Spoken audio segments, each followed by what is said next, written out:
이상적인 억구를 찾을 때까지 고치기를 반복한다. 마음이 들 때까지 고치는 거예요. 예. 안 고치고 낼 수는 없지 않습니까? 그래서 계속해서 여기서는 뭐 틀고 또 첨사 이런 또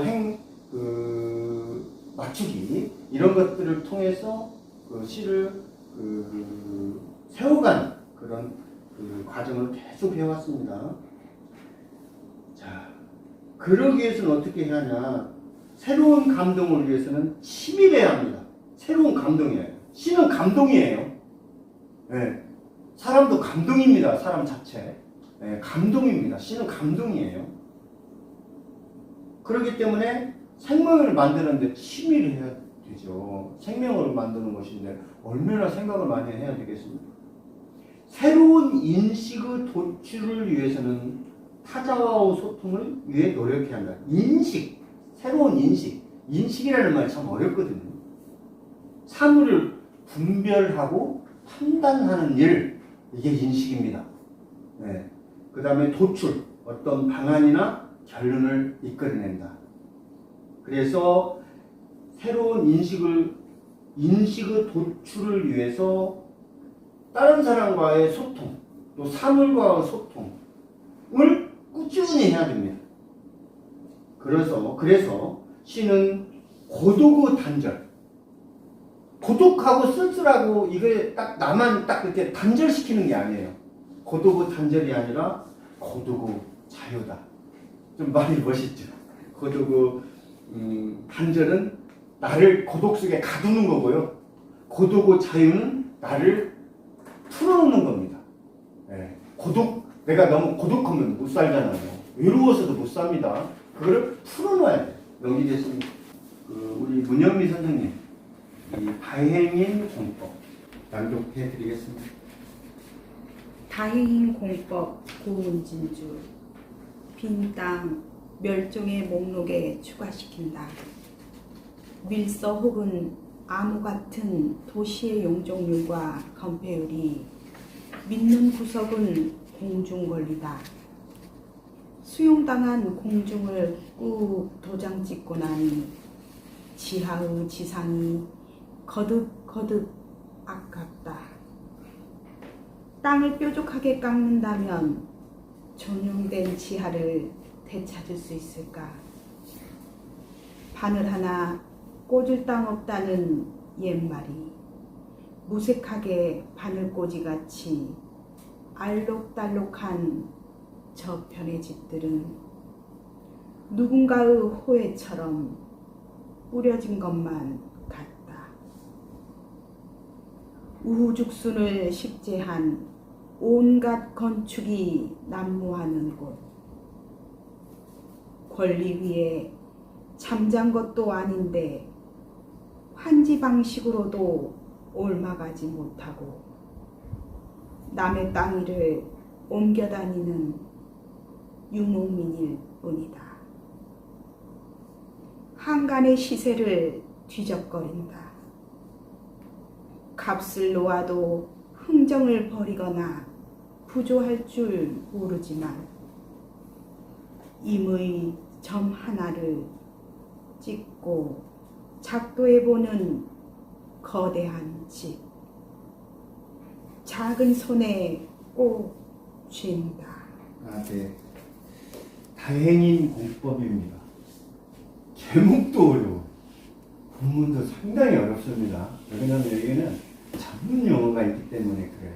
전문 용어만 알으면 그렇게 어렵지 않아요. 그런데 사실 좀 어렵게 써야 되는가에 대해서 좀 생각해 봤습니다. 다행인 공법을 한번 보겠습니다. 다행, 마음이 놓이고 흡족함 그럽니다. 다행이다. 공법은요, 건축이나 토목을 위한 기술이나 방법이거든요. 공법. 네. 이 공법이 흡족하다 이 말이죠. 다행인 공법이니까요. 빈 땅 멸종의 목록에 추가시킨다. 빈 땅이 있어요. 멸종의 목록에 추가시켰대요. 건축을 하면 땅이 없어지는 거예요. 이제 멸종의 목록에 추가시켰기 때문에. 네. 밀서 혹은 암호 같은 도시의 용적률과 건폐율이 빚는 구석은 공중볼기, 밀서, 비밀리에 그 어떤 문서나 이런 것들을 보내는 거죠. 그 다음에 암호, 당사자만 아는 어떤 기호, 또 아니면 그런 것들이에요. 부호. 예. 도시 용적률과 건폐율인데요. 이게 상당히 어려워요. 용적률. 말은 많이 듣죠. 용적률. 용적률은요, 대지 면적에 대한 뭐라고 보냐면은 건축 그 면적의 비율이에요. 또 건폐율은요, 대지 면적에 대한 건물 바닥 면적의 비율이에요. 건폐율이라는 것은 대지 면적에 대한 건물의 바닥 면적의 비율. 어렵죠? 근데 이제 용적률에는요, 지하 면적은 제외됩니다. 지하는 제외돼요. 용적률에. 수용당한 공중을 꼭 도장 찍고 나니, 수용당했대요. 어떤 공공의 이익을 위해서 만약에 기찻길이 노예된다든지 고속도로가 건설된다든지 하면은 수용할 수밖에 없어요. 네. 그걸 수용한다는 것은 어느 정도 강제성을 띠고 있는 겁니다. 수용당한 공중을 꼭 도장 찍고 나니 지하의 지상이 거듭 아깝다. 지하는 지하 면적은 용적률에서 제외한다고 했어요. 분명히. 그렇기 때문에 지하의 지상이 거듭 아까운 거예요. 방을 뾰족하게 깎는 하면, 방을 이렇게 뾰족하게 깎아가지고 이렇게 한다면요, 전용된 지하를 되찾을 수 있을까? 방이 이게 점처럼 뾰족해요. 여기가 지금. 근데 이거를 이렇게 깎는 거예요. 그럼 여기가 전용된 부분이에요. 지하실 부분. 이걸 되찾을 수 있겠나? 그 말이에요. 상당히 어려워요. 이게 지금. 바늘 하나 꽂을 땅 없다는. 참 요즘 그러잖아요. 아, 이렇게 예를 들면 시내에 이렇게 아파트가 많은데 내 아파트 하나 없다는 거. 바늘 하나 꽂을 땅도 없다는 거. 예, 옛말이 무색하게 겸연쩍고 부끄럽다 그 말이에요. 무색하다는 것은요. 바늘꽂이같이 알록달록한 저편의 집들은 누군가의 호의처럼 뿌려진 것만 같다. 바늘꽂이같이 알록달록하다. 바늘꽂이는 이제 이 헝겊으로 이헝겊 저헝겊 해가지고 이렇게 도톰하게 만들지 않습니까? 알록달록한 거예요. 호의처럼 뿌려진 것 같다. 정기 그 신문 날마다 나오잖아요. 그 위에 어떤 특정한 사건이 있을 때에 국민에게 뭔가 알릴 필요가 있을 때는 호의라고 해서 발행을 합니다. 우후죽순을 식재한 온갖 건축이, 우후죽순, 자고 일어나면 건물 하나씩 생기는 거예요. 네. 난무한다는 것은 이것저것 마구막 벌어져서 나타나는 거예요. 난무하는 곳.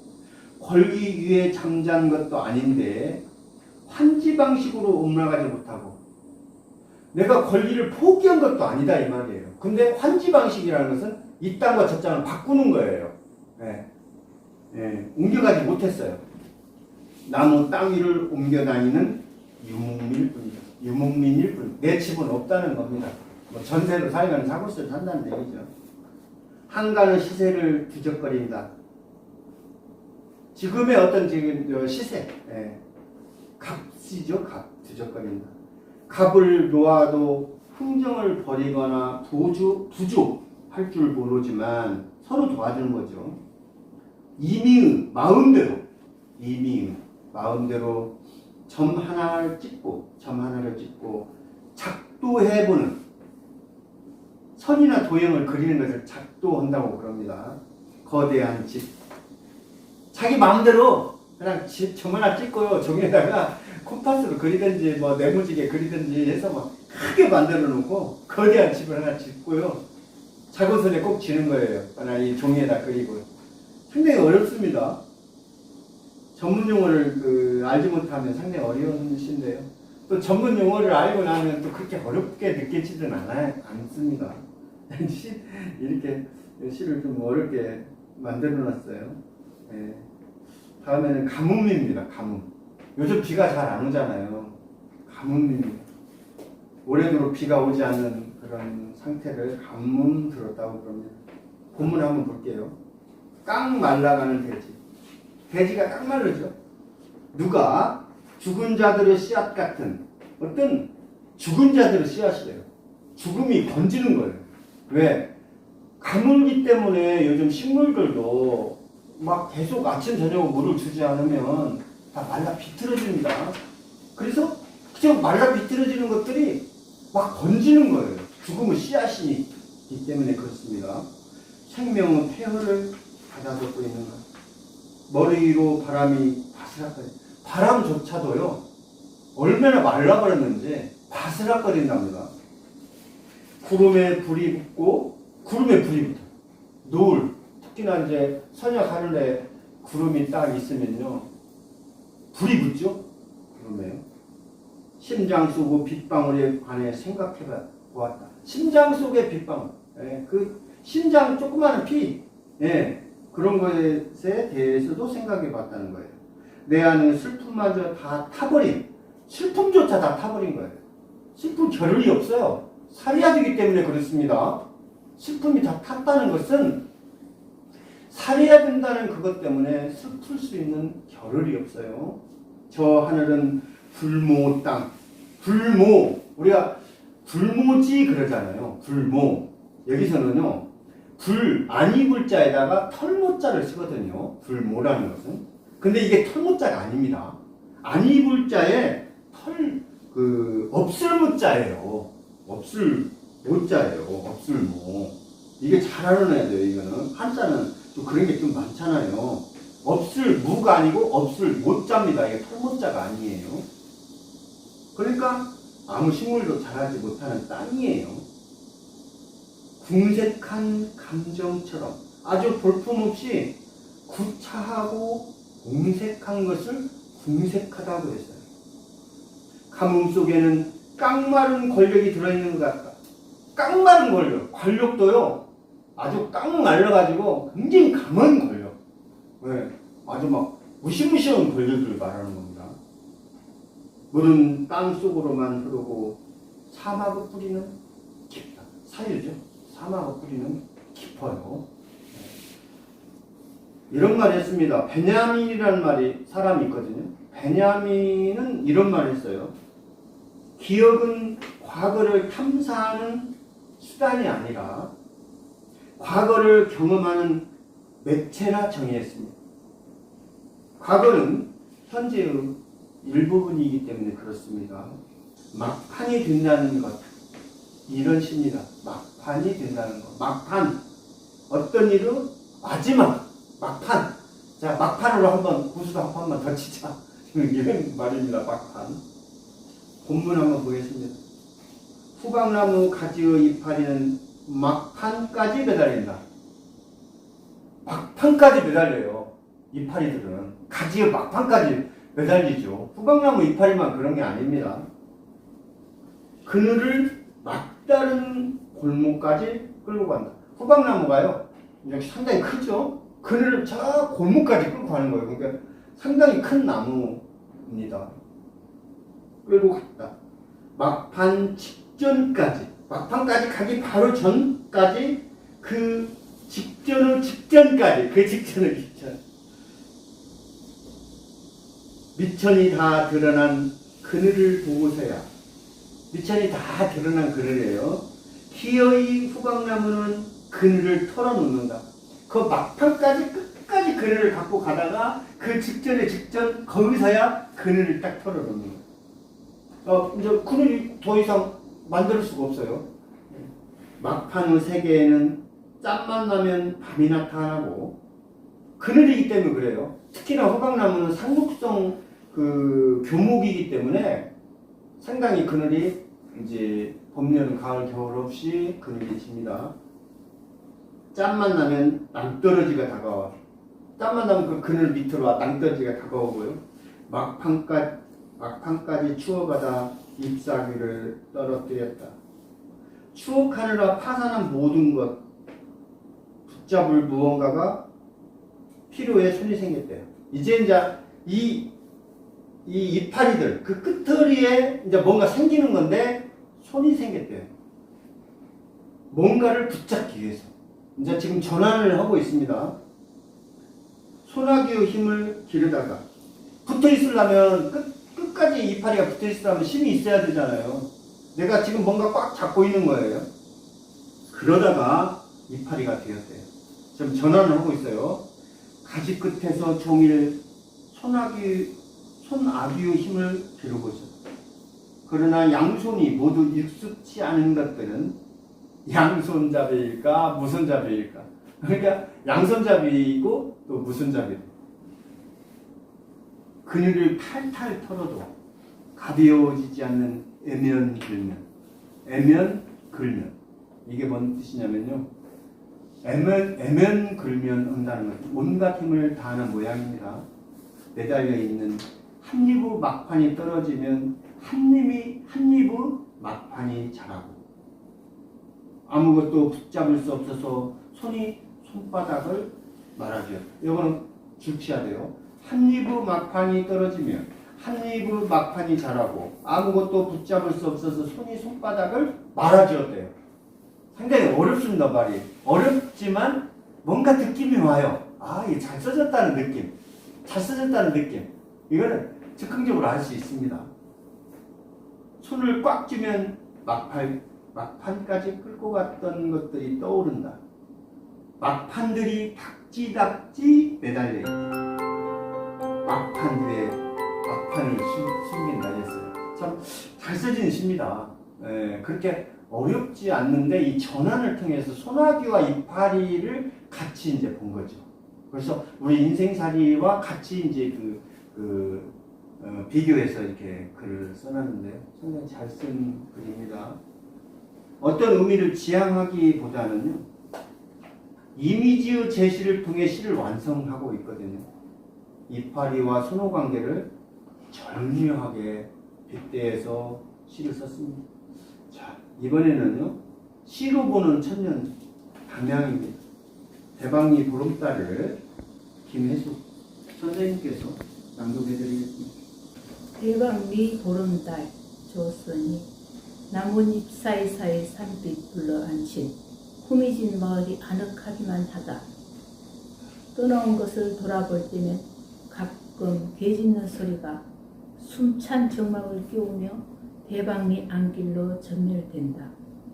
대행성 어둠이 관절마디를 아프게 지나온 세월만큼이나 귀속하듯 이명이 깊다.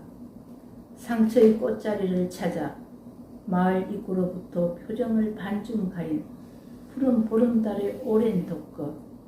그리움은 어느 추억의 부장품인가. 견딜 수 없는 시차의 잉여처럼 가장 가깝거나 먼 시선 대방리 보름달이 발을 동동 구른다. 아, 네. 짧죠? 어려울 것도 없습니다. 제가 이제 작년에 대방리는요, 여기 삼인산, 그러니까 병풍산 앞에 삼인산인데요. 그 삼인산을 몽송산이라고 합니다.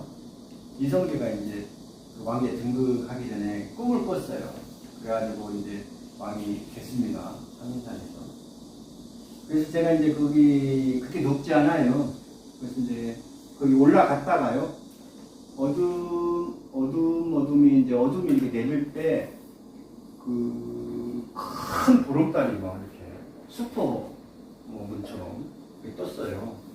그래가지고 제가 알 내려오는데 그걸 대방이 내려오면은 대방제라고 조그마한 박죽 저수지가 있습니다. 그 저수지에 막 달이 빠져 있는데요. 정말 장관이었어요. 그 모습을 보고 제가 대방리 보름달이라고 해서 글을 쓴 겁니다. 대방리 보름달입니다. 나뭇잎 사이사이 산빛 불러앉힌, 산빛을 불러앉히죠. 나뭇잎 사이사이로 산빛이 이제 들어오는 겁니다. 후미진 마을이 아늑하기만 하다. 후미진 마을 쭉 들어가 있거든요. 네. 떠나온 곳을 돌아볼 때면 가끔 개 짖는 소리가 숨찬 정막을 깨우며 대방리 안길로 전멸된다. 개 짖는 소리가 이제 돌아보면 이게 이제 들리다가 이제 사라지는 거죠. 사람이 이제 가면 개도 이제 안 짖지 않습니까? 근데 이제 동네 들어가면은 개 한 마리가 짖으면 다 짖어요. 그러다 갑자기 또 싹 멈춰요. 예, 그것도 그건 신호를 그 언어가 있는 모양이더라. 퇴행성 어둠이, 퇴행이라는 것은 어떤 장애로 다시 돌아가는 거예요. 퇴행은 그러니까 좋은 게 아닙니다. 관절 마디를 아프게 지나온 세월만큼이나 기수 가득 이명이 깊다. 상처 꽃자리를 찾아. 이게 뭔 말이냐면요. 보름달은 아픈 곳을 유무하기 위해서 꼭 뜬 것처럼 인간의 아픈 곳, 슬픈 곳을 유무해 주기 위해서 보름달이 딱 떴다. 그렇게 표현한 겁니다, 제가. 마을 입구로부터 표정을 반쯤 가린 푸른 보름달로 오랜 독거. 예, 혼자 사는 거죠. 달은 언제든지 독거입니다. 혼자 살고 있기 때문에. 그리운 어느 추구 부장품인가. 부장품은요, 죽은 사람을 매장할 때 함께 묻는 물품들을 통틀어서 이르는 말이고요. 순장은 사람을 같이 산 사람을 묻는 것을 말하는 겁니다. 견딜 수 없는 십차의 잉여처럼 남는 거예요. 잉여는 가장 가깝거나 먼 시선. 대방리 보름달이 발을 동동 부른다. 제가 이제 뭐 썼는데 그렇게 어렵지 않습니다. 그래서 대방리 한번 가보실 일이 있으면은요, 그 대방리 그쪽 상인산 들어가는 등산로 그 입구에 있어요. 네, 참 좋습니다.